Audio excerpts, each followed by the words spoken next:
My dear viewers and learners, welcome, Namaskar. Class 4 English book Blossom 2, Lesson 1, When the Forest Got Friendly. Lesson 1, ইয়াৰ আগৰ video' 25 পেজলৈকে বুজাইছিল। এই ভিডিঅ'ত আমি 26 পেজৰ পৰা শিকিম। মৰমৰ ছাত্ৰ ছাত্ৰীসকল, ইয়াত 18 এক্টিভিটিজ দিছে। ৰিড দ্য পেৰাগ্ৰাফ গিভেন বিলো। এই তলৰ পেৰাগ্ৰাফটো পঢ়িব কৈছে। মৰমৰ ছাত্ৰ ছাত্ৰীসকল, মই পঢ়ি দিছোঁ, তোমালোকে উচ্চাৰণবিলাক চাবা বা শুনিবা। It is a summer morning. A beautiful pink rose is blooming by a fountain. A red poppy is seen in a barley field. The blue sky looks beautiful with floating clouds. A white swan is swimming in a lake nearby. There is green grass all around with small flowers in between. Some oranges and ripe yellow pears are hanging from the trees.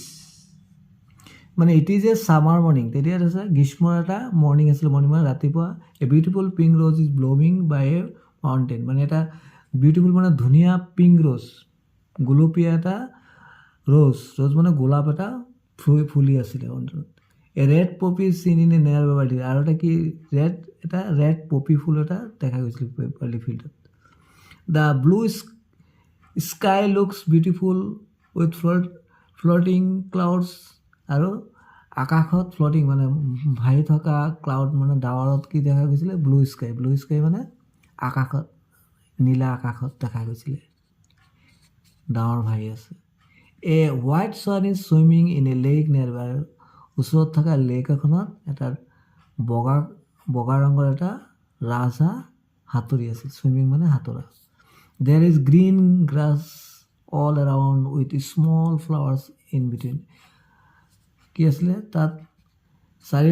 চাৰিওকাষে কি আছিলে? সেউজীয়া ঘাঁহ আৰু তাত কিছু ফুল আছিলে।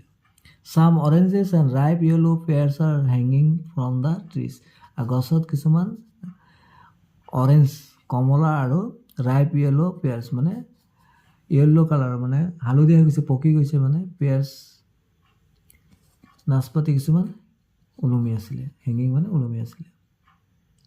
এতিয়া দিছে 18B দিছে। Now let's frame a question for each question. আমি ইয়াত এনচাৰ দিছে, এতিয়া প্ৰশ্ন কৰিব লাগে।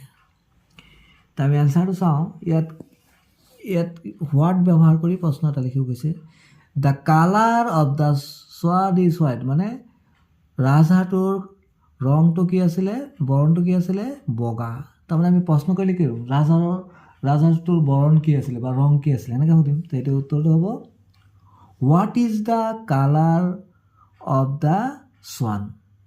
কি হ'ব? What is the colour of the swan. পিছৰটো দিছে the red poppy seen in the barley field. Where, ক'ত ৰেড পপি দেখা গৈছিলে? তেতিয়া কি হ'ব? Where is the red poppy seen. Where is the red poppy seen. তাৰপিছত দিছে the summer season is described here, মানে ইয়াত গ্ৰীষ্মৰ ঋতুটো ইয়াত বৰ্ণনা কৰা হৈছে। কোনটো ঋতু ইয়াত বৰ্ণনা কৰা হৈছে? তো হুইচ দিছে। Which season is described here. Which season is described hair.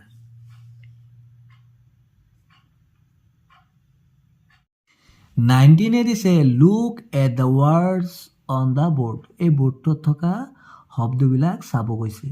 Pair the correct opposite words and write them down one is then true. তাৰপিছত জোৰ বনাব গৈছে, মানে অপজিট মানে বিপৰীত শব্দৰ জোৰ বনাব গৈছে। এটা কৰি দিছে যেনেকৈ ড্ৰাই ৱেট। তো ইয়াত শব্দকেইটা আমি কথা পঢ়ি লওঁ। কি দিছে? ড্ৰাই, শ্বৰ্ট, লাইট, লং, স্মল, ফ্লট, ৱেট, ডাৰ্ক, ডাল, ব্ৰাইট, কোল্ড, বিগ, হট, চিং। এতিয়া আমি কোনটোৰ লগত কোনটো কি হ'ব? ড্ৰাই মানে কি? শুকান। তো তিতাটো কি হ'ব? ৱেট ক'ত আছিলে? এইটো। তো এইটোৰ বিপৰীত মানে অপজিট ৱাৰ্ড হ'ব লাগিব, বিপৰীত হ'ব লাগিব। শ্বৰ্ট মানে কি চুটি, দীঘলটো কি হ'ব লং। লাইট মানে পোহৰ, এন্ধাৰ কি হ'ব, এন্ধাৰ মানে ডাৰ্ক, এইটো হ'ব অপজিট। স্মল মানে সৰু, ডাঙৰ কি হ'ব বিগ, স্মল বিগ। ফ্লট হাৰি থকা, ফ্লট সেইটো অপজিট কি হ'ব চিংক। সেইদৰে ডাল কি হ'ব উজ্জ্বল ব্ৰাইট। কোল্ড চেঁচা কি হ'ব গৰম, গৰম মানে কি হট। এইদৰে আমি ইয়াত লিখিব লাগিব। এই চাৰ্টখন এতিয়া যেনেকৈ ড্ৰাই ৱেট, ইয়াৰ পৰা বাছি আমি ইয়াত লিখিম। এতিয়া কি হ'ব ড্ৰাই ৱেট, শ্বৰ্ট লং, লাইট ডাৰ্ক মানে পোহৰ আন্ধাৰ, স্মল সৰু ডাঙৰ, বিগ প্লট চিং উপঙি থকা আৰু ডুবি থকা, ব্ৰাইট উজ্জ্বল ডাল, কোল্ড চেঁচা বা ঠাণ্ডা, হট গৰম।